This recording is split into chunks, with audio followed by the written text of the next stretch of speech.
क्या हो गया, तेरी हवा क्यों निकली हुई है? हवा तो निकलेगी यार। क्यों? आइल्स का एग्ज़ाम है मेरे, अभी 3 बार तो दे चुका हूँ। 3 बार दे दिया। एक बारी 5 मिनट आए, एक बारी 4 मिनट आए, एक बारी तो स्पीकिंग में पता ही नहीं चला वो क्या बोल रहे हैं मुझे। बेकार हो गया। बताओ। तो 3 बार दे चुका है ऑलरेडी? हाँ 3 बार दे तो दिया। अब चौथी बार देने वाला है? अब देना, अब क्या करें, अब तो देना क्या तो पड़ेगा, प्रॉब्लम? लेकिन आ नहीं रहा है कुछ। प्रॉब्लम क्या आ रही है तेरे को किस सेक्शन में किस तेरे को तेरे तेरे किस में नहीं, कौन से सेक्शन में कौन बोल से दो। सेक्शन में? हाँ। तेरे को कौन से सेक्शन में प्रॉब्लम आती है? मुझे तो देखो, वैसे हिंदी में तो बोलना बहुत पसंद है, लेकिन इंग्लिश में बोलने में बहुत दिक्कत आती है, तो स्पीकिंग में प्रॉब्लम बहुत ज़्यादा है। तो स्पीकिंग में प्रॉब्लम है, तो स्पीकिंग में तो बहुत इजी है भाई। स्पीकिंग में तो एक टिप बताती हूँ, बढ़िया एकदम नंबर आ जाएंगे। अच्छा। हाँ, स्पीकिंग में बोलने की प्रैक्टिस करो। सुबह होते ही बोलना शुरू कर दो इंग्लिश में और शाम तक बोलते ही रहो। कुछ भी बोलो लेकिन बोलो। मैं इंग्लिश में बोलने की ट्राई तो बहुत करता हूँ, और सब लोग यही बोलते हैं कि इंग्लिश में बोलो, लेकिन बोलो कैसे? प्रॉब्लम में तो यही मुंह है। से मुंह से बोलो, और कैसे बोलो? नहीं, मुंह से बोलते, लेकिन शर्म आती है ना। हेजिटेशन नाम की चीज़ ऐसी है जो फिर बहुत परेशान करती, नहीं बोल पाते। अच्छा, तो ये भले से प्रॉब्लम कितनी है। ट्राई करूँ, लेकिन नहीं हो पा रहा है। मैं क्या करूं? इसका सॉल्यूशन है मेरे पास। किस तरह से आइल्स का एग्जाम एक ही बार में क्रैक करें। तो अगर आप सीरियसली IELTS का एग्जाम एक ही बार में निकालना चाहते हैं, तो मैं आज बताने जा रही हूँ स्ट्रैटेजिक प्लानिंग टिप्स होंगे कुछ, जो अगर आप गांठ बांध ले, उसके ऊपर काम करें, तो आप बहुत आसानी से मक्खन के जैसे आइल्स निकाल सकते हैं। मैं बाहर जाके कोचिंग नहीं ले पा रही थी किसी वजह से। मैंने घर पे बैठ के YouTube में बहुत अच्छे ट्यूटर्स हैं, जो कि सारे लिंक्स मैं डिस्क्रिप्शन बॉक्स में डालूंगी, जिनको मैंने फॉलो किया और जो जेन्युइनली बहुत ही अच्छा पढ़ाते हैं, आपको बहुत अच्छी ट्रेनिंग देते हैं। उनके साथ साथ कुछ ऐसी टिप्स बताऊंगी, कुछ ऐसे ट्रिक्स बताऊंगी, कुछ ऐसा मोटिवेशन आपको दूंगी कि आपको समझ में आ जाएगा कि किस तरह से आपको आइल्स क्रैक करना है। तो नर्वस मत होइए, टेंशन भी मत लीजिए, एक काम करिए बस। और वो काम मैंने पुरानी वीडियो में बताया था आपको, क्या है? प्रैक्टिस। यस। तो प्रैक्टिस जरूर करनी है आपको। प्रैक्टिस अगर आप करेंगे, किस तरह से करनी है वो मैं बताऊंगी, आपको बस करते जाना है, फॉलो करना है एज इट इज इजीली। 1 महीने का टारगेट लेके चलिए और आप आइल्स क्रैक कर सकते हैं। हमने पुरानी वीडियो में पढ़ा कि क्या प्रॉब्लम्स बच्चे फेस करते हैं, क्या प्रॉब्लम्स हम फेस करते हैं जब हम आइल्स देने जाते हैं, तो वो सब आप पुरानी वीडियो में देख सकते हैं, ताकि वो गलतियां आप नहीं करें। अभी हम इस वीडियो में समझेंगे कि स्पीकिंग की प्रैक्टिस कैसे करें। स्पीकिंग में पॉइंट नंबर 1 सबसे इंपॉर्टेंट है, आपको बोलने की प्रैक्टिस करनी है। आपको मन में इंग्लिश नहीं बोलनी है। बहुत बार क्या होता है, लोग क्या करते हैं कि वो अगर आपसे इंग्लिश को रट्टा मारने की कोशिश करते हैं, या मन में सोचते हैं कि मैं ऐसे बोल दूंगा, मैं ऐसे बोल दूंगी। लेकिन जब एग्जाम टाइम आता है, एग्जामिनर के सामने हमारी हवाइयां उड़ जाती हैं। क्यों? क्योंकि कभी हमने प्रैक्टिस नहीं करी है। जितना आप बोलेंगे उतना आपको कंफर्टेबल फील होगा, कॉन्फिडेंट फील होगा एग्जामिनर के सामने। इमेजिन कर रहे हैं हम कि आज से 1 महीने बाद मेरा एग्जाम है। अब आपको क्या करना है? आज से शुरू हो जाइए। जिससे भी आप मिलें, जिससे भी आप बात कर रहे हैं, घर पे आप बात कर रहे हैं, अपने फ्रेंड्स से आप बात कर रहे हैं, शीशे के सामने खड़े होके कम से कम 15 से 20 मिनट तक स्टार्ट करने के लिए, सुबह 15 से 20 मिनट, शाम को 15 से 20 मिनट आपको बोलना है इंग्लिश में। तो सबसे पहला पॉइंट है, स्पीक इन इंग्लिश। हिंदी को भूल जाइए। एक ही बार में निकालना है ना आइल्स, तो आपको थोड़ी मेहनत तो करनी पड़ेगी। तो मैं आपको टिप्स बता रही हूं कि घर बैठे कैसे आप आइल्स निकाल सकते हैं। फॉलो करिए, 100% आप सक्सेसफुल होंगे। तो पहला पॉइंट है, स्पीक इन इंग्लिश। शर्माने की जरूरत नहीं है, कोई फर्क नहीं पड़ता अगर कोई हंसी उड़ाता है, मजाक उड़ाता है। तो शुरुआत में अपना मोटिवेशन लो मत करिए। मत सोचिए उस व्यक्ति के सामने से इंग्लिश बोलने से शर्म आती है, या वो बंदा कैसा बोलेगा, सोचेगा मेरी ग्रामर खराब है, या कोई बात नहीं। आपने सब कुछ पढ़ा है, ग्रामर सब कुछ आपको आता है, स्कूल में आपने पढ़ा हुआ है। आपको बस प्रैक्टिस करनी है कि बोलना कैसे है। तो आप क्या करो, जिस तरह से आपकी मम्मी ने आपको बुलाया, चलो राजा आ जाओ खाना खाने, तो बोलो हाँ माँ मैं खाना खाने आ रहा हूं। ये बोलने की जगह बोलो यस आई एम कमिंग। तो धीरे धीरे घर से शुरू करिए, तो आपका क्या होगा, कॉन्फिडेंस जो है वो थोड़ा बढ़ जाएगा। घर पे तो अपने अपने लोग ही है ना। हम क्या सोचते हैं, हम शर्माते हैं, हम सोचते हैं सामने वाला बंदा हमारे बारे में क्या सोचेगा। अरे उसको सोचने दो जो सोचना है, हमें प्रैक्टिस करनी है, ठीक है ना। तो शर्म को डाल दो चूल्हे में, यह है दूसरा इंपॉर्टेंट पॉइंट। बिल्कुल भी शर्माना नहीं है। शीशे के सामने खड़े होकर आप बोल सकते हो, वो भी अच्छा पॉइंट है, लेकिन उसके साथ साथ लोगों के सामने भी आपको बोलना पड़ेगा, ताकि आपका जो आई कांटेक्ट है, किस तरह से आप बात को डील करते हो, किस तरह से आप बात समझ रहे हो और उसका आंसर दे रहे हो, आपको पता चलेगा कि आपकी इंग्लिश कितनी वीक है, कितना आपको उसमें प्रैक्टिस करनी है। और क्या पता आप बहुत अच्छा बोल रहे हो, क्या पता आप 2 नंबर पे 10 1 to 10 के स्कोर में 2 नंबर पे अभी बोल रहे हो, अभी आपको 8 नंबर और इंप्रूव करना है, तो आपको कैसे पता चलेगा अगर आप बोलोगे नहीं तो बोलो। डे 1 से स्टार्ट कर दो बोलना, 15 से 20 मिनट शीशे के आगे सुबह और शाम। बाकी पूरा टाइम आप जिससे भी बात कर रहे हो, आप कोशिश करो कि बीच में इंग्लिश कन्वर्सेशन आए। तो क्या होगा इससे, होगा क्या, राइट? हम ऐसा कर रहे हैं तो क्या बेनिफिट मिलेगा? ये बेनिफिट मिलेगा कि आपके लिए इंग्लिश एक कंफर्टेबल लैंग्वेज हो जाएगी। आप इजीली उसमें ब्लेंड हो सकोगे। आप जब एग्जामिनर के सामने आप इंग्लिश बोलनी पड़ेगी तो आपको ऐसा नहीं लगेगा कि मैं 1 महीने में पहली बार इंग्लिश बोल रहा हूं। पहला तो ये। दूसरा ये होगा कि कभी कभी हम क्या करते हैं, बिल्कुल इंग्लिश नहीं बोलते हैं, लेकिन सिर्फ जो आइल्स के क्वेश्चन के जो आंसर्स हैं उनको पढ़ते हैं इंग्लिश में, उनकी प्रैक्टिस इंग्लिश में करते हैं। तो जब हम एग्जामिनर के सामने इंग्लिश में बोलते हैं ना स्पीकिंग में, तो ऐसा लगता है रटा हुआ है, ऐसा लगता है इसने पर्टिकुलर पॉइंट्स रटे हुए हैं और वही इंग्लिश इसको आती है। और अगर उसने कुछ थोड़ा इधर उधर कर दिया तो हम हक पका जाते हैं, नहीं बोल पाते हैं। नर्वस नहीं होना है, कॉन्फिडेंट रहना है, आई कांटेक्ट करना है, बॉडी लैंग्वेज अच्छी होनी चाहिए। ये सब कैसे होगा? आप 1 महीना कंप्लीट इंग्लिश बोलेंगे, हिंदी को बोल दो नो और इंग्लिश में बात करो। अब स्पीकिंग में आपको क्या करना है, टाइम टेबल बनाना है। सुबह 2 घंटा जितने आइल्स के मॉक क्वेश्चंस हैं स्पीकिंग के, वो सारे क्वेश्चंस आप एक एक करके उसको पढ़ें और शीशे में देख के उसका आंसर दें। उसको पढ़ें और शीशे में देख के उसका आंसर दें, उसको पढ़ें और उसको शीशे में देख के आंसर दें। फिर आप क्या करें, जो आप क्वेश्चंस पढ़ रहे हैं, जैसे फॉर एग्जाम्पल क्वेश्चन है कि tell me something about your city, तो आप उसका आंसर पहले इंग्लिश में लिखें।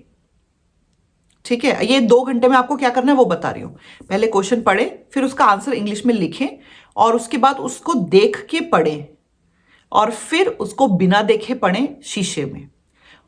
कोशिश ये करें कि आप जब इंग्लिश में आंसर लिख रहे हैं ना, उससे आपकी राइटिंग में भी थोड़ा सा फर्क पड़ रहा है, आपकी प्रैक्टिस भी हो रही है, आपके माइंड में थॉट्स भी आ रहे हैं, और फिर जब आप पढ़ रहे हैं ना तो भी आपकी इंग्लिश थोड़ी फ्लुएंट हो रही है, क्योंकि आप पढ़ रहे हैं, चाहे देख के ही पढ़ रहे हैं, और फिर आप शीशे में बिना देखे उसका आंसर बोले।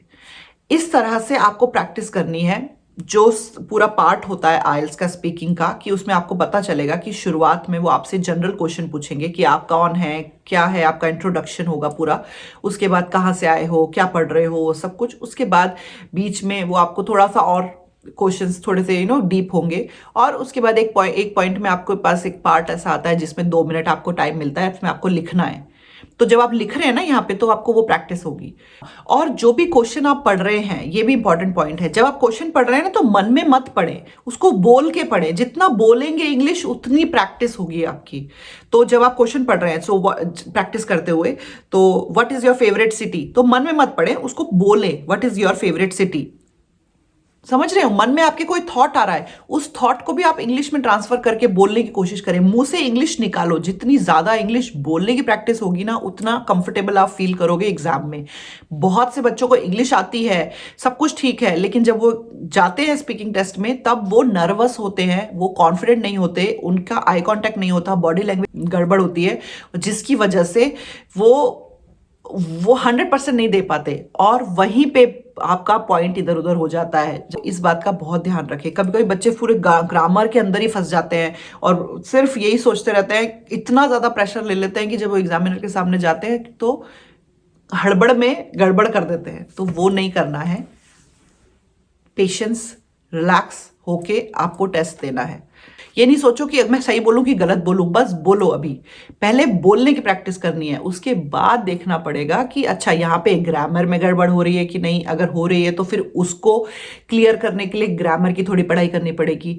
सबसे पहले ये फाइंड आउट करना है कि आपका लेवल क्या है 1 to 10 में, 2 है, 3 है, 4 है, 5 है, कितनी प्रैक्टिस की जरूरत है। तो बोलोगे तो सारी चीजें आपके सामने आएंगी। तो अगर आपको ग्रामर के रिलेटेड इशू है तो वो भी मैं डिस्क्रिप्शन में लिंक डाल रही हूँ, आप उसको उससे समझ सकते हैं, कोशिश कर सकते हैं, प्रैक्टिस कर सकते हैं, ताकि आपको अच्छे से बोलने में ग्रामर का यूज़ कहाँ कैसे करना है वो आ जाए। बट आज की डेट में मुझे लगता है ग्रामर मोस्टली सब इजीली कर लेते हैं, तो सिर्फ कॉन्फिडेंस का जो लेवल है वो थोड़ा सा नीचे होता है, जिसकी वजह से बहुत सारे इश्यूज हो जाते हैं। तो उसके लिए आपको बोलने की प्रैक्टिस करनी है। तो आई होप ये सारी जो इन्फॉर्मेशन आपको मिली है वो आपको हेल्प करी होगी। अगेन मेरा सिर्फ इतना रोल है और यही चाहती हूँ कि आपका जो मोटिवेशन है वो बूस्ट हो, आपका जो कॉन्फिडेंस लेवल है वो ग्रो करे, जिससे कि आप आइल्स का टेस्ट बिना नर्वस हुए क्लियर कर सकें। प्रैक्टिस आप ही को करनी पड़ेगी। मैं आपको जोश दिला सकती हूँ, मोटिवेट कर सकती हूँ, मेहनत करने के लिए आइडियाज दे सकती हूँ, प्रैक्टिस कैसे करनी है वो बता सकती हूँ, बट आपने आपको डेली ट्रैक आप ही को करना है और आपको खुद मेहनत करनी है, जिससे कि आप अचीव कर सकें वो गोल जो आपको चाहिए। बार क्वेश्चन आता है कि आप बोल रहे हो कि बोलो, बोल के प्रैक्टिस करो, बोल के प्रैक्टिस करो, वो ठीक है, लेकिन बोलने में हमें हिचकिचाहट होती है, हमें हेजिटेशन होती है, तो उस हेजिटेशन को कैसे दूर करें? तो उसका आंसर है बहुत सिंपल। आपको क्या करना है, रीडिंग करनी है। देख के, चाहे इंग्लिश न्यूज़पेपर है, चाहे इंग्लिश नॉवेल्स हैं, चाहे कोई भी बुक है, आप पढ़ें और बोल बोल के पढ़ें। जब आप बोल बोल के इंग्लिश पढ़ने की प्रैक्टिस करेंगे तो एक टाइम ऐसा आएगा कि जो वर्ड है, इंग्लिश की जो वोकेबलरी है, जो प्रोनाउंसिएशन है, वो आप उसके साथ इतने कंफर्टेबल हो जाएंगे उस स्पीच में, उसको बोलने में, उस लैंग्वेज को, आपको हिचकिचाहट नहीं होगी, हेजिटेशन नहीं होगी, और आपने इतनी बार वो सारी चीज़ें पढ़ ली होंगी इंग्लिश में कि आप उस लैंग्वेज के नेचर में इजीली ब्लेंड हो जाएंगे।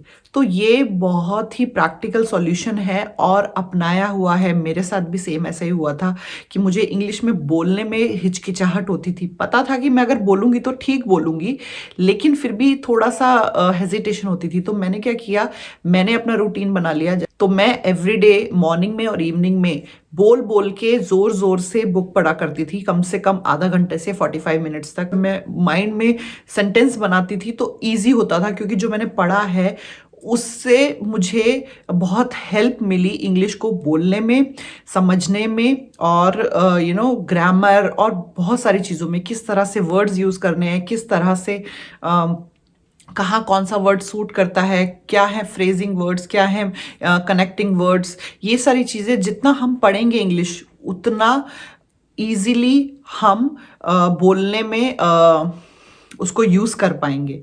तो इसीलिए अगर आपको बोलने में हेजिटेशन होती है, हिचकिचाहट होती है, तो क्या करना है, उस प्रॉब्लम को कैसे सॉल्व करना है, पढ़िए जोर जोर से, बोल बोल के 45 मिनट से 30 मिनट तक, ताकि आप उस हिचकिचाहट से बाहर निकल जाएं। एक बार वो हेजिटेशन खत्म हो गया और आप बोलना शुरू कर दिया इंग्लिश, फिर धीरे धीरे प्रैक्टिस करके आप बहुत इजीली इंग्लिश स्पीकिंग में बैंड अच्छे ला सकते हैं। जो टिप्स और ट्रिक्स आपको लगानी आनी चाहिए, जैसे कि बहुत से वर्ड्स हैं, मैंने क्या किया था, 15 से 20 ऐसे वर्ड्स थे, तो अच्छी वोकेबलरी होती है, वो मैंने नोट डाउन करे थे, और मैंने कोशिश किया था कि नए नए सेंटेंस बनाऊं उन्हीं वर्ड्स को लेके, ताकि कोई भी क्वेश्चन मुझसे एग्जामिनर पूछे, मैं वो वर्ड्स वहां पे डाल सकूं, एक वाइड रेंज ऑफ वोकेबलरी का प्रेजेंटेशन मैं कर सकूं एग्जाम में। उसके बाद कनेक्टिंग वर्ड्स भी बहुत इंपॉर्टेंट है, कि हम जब बात कर रहे हैं, स्पीकिंग का जो एग्जाम हो रहा है आपका, तो आप दो सेंटेंस को कनेक्ट कैसे करेंगे। जैसे कि आप बोल सकते हैं कि I like ice cream, however I don't eat much. क्यों? क्योंकि जब आप बीच में एक कनेक्टिंग वर्ड लगाएंगे तो उससे पता चलेगा कि आपका जो ग्रिप है इंग्लिश में वो काफ़ी अच्छा है। तो आप सिंपल सेंटेंस यूज़ नहीं कर रहे हैं, सिंपल के साथ साथ आप जो कॉम्प्लेक्स सेंटेंसेस हैं वो भी यूज़ कर रहे हैं, और सेंटेंसेस को कनेक्ट करने के लिए आप बीच में कनेक्टिंग वर्ड्स भी लगा रहे हैं, जैसे wherever, whereas, however, in fact.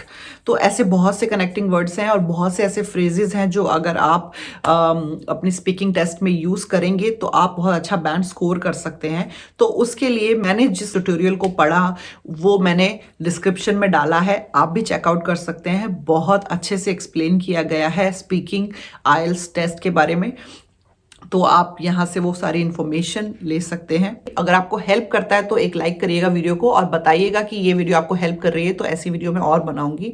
पूरी सीरीज बनने वाली है, सो स्टे ट्यून्ड।